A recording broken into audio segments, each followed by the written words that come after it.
Le registre européen du DPP, comment ça marche?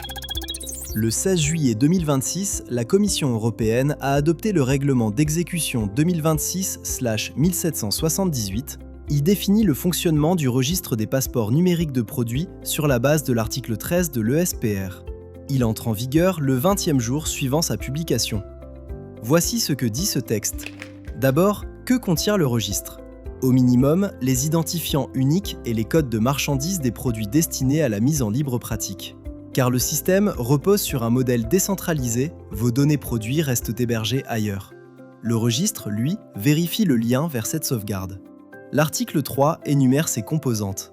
Une interface web sécurisée, une API d'enregistrement, une plateforme de vérification, une composante de stockage, un référentiel sémantique, un système de fichiers journaux. Quels produits sont concernés? Ceux couverts par les actes délégués de l'ESPR. Les batteries, les produits de construction, les jouets, les détergents et tout autre produit dont la législation de l'Union exigera l'enregistrement. Qui peut enregistrer? Uniquement un opérateur économique vérifié.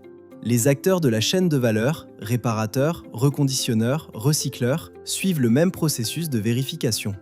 Et seuls les acteurs vérifiés ont accès au registre. À quel niveau enregistrer? 3 niveaux de granularité, le modèle, le lot ou l'article.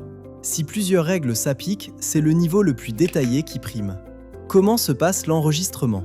Il se fait via l'interface sécurisée ou via l'API. La Commission vérifie alors automatiquement la conformité sémantique, le niveau de granularité, la validité du code de marchandise et le lien vers la sauvegarde. Puis le registre génère un identifiant d'enregistrement unique et permanent. Mais attention, le considérant 16 est formel. Ces vérifications automatisées ne constituent pas une preuve de conformité du produit. L'exactitude matérielle des données reste contrôlée par les autorités de surveillance du marché. La preuve d'enregistrement, ensuite. Un document électronique sécurisé, téléchargeable depuis le registre et horodaté par la Commission. Il démontre à des tiers que l'obligation d'enregistrement a été remplie. Sa disponibilité, 90 jours civils avec possibilité de réémission. Le référentiel sémantique, lui, fait autorité. Lisible par machine, il définit les modèles de données applicables à chaque groupe de produits. Toutes vos données doivent être structurées selon ces modèles. Son accès et son utilisation sont gratuits. Combien de temps les données sont-elles conservées? Sauf durée spécifique prévue par le droit de l'Union, les données d'enregistrement sont supprimées 10 ans après l'enregistrement. Toutes les opérations, elles, sont consignées dans une piste d'audit. Le règlement prévoit aussi le transfert. Un passeport enregistré peut être transféré à un autre acteur vérifié qui en assume alors les obligations. Le texte vise notamment la fusion, la scission, la vente ou la cessation d'activité. Enfin, les échéances inscrites dans le texte. Au plus tard, le 18 février 2027, chaque État membre désigne son administrateur national. Et au plus tard, fin 2032, une première évaluation du règlement sera conduite.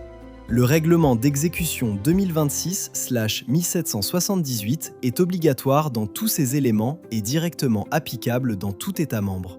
Pour aller plus loin sur la conformité DPP et ESPR, retrouvez nos analyses sur dpp.ma.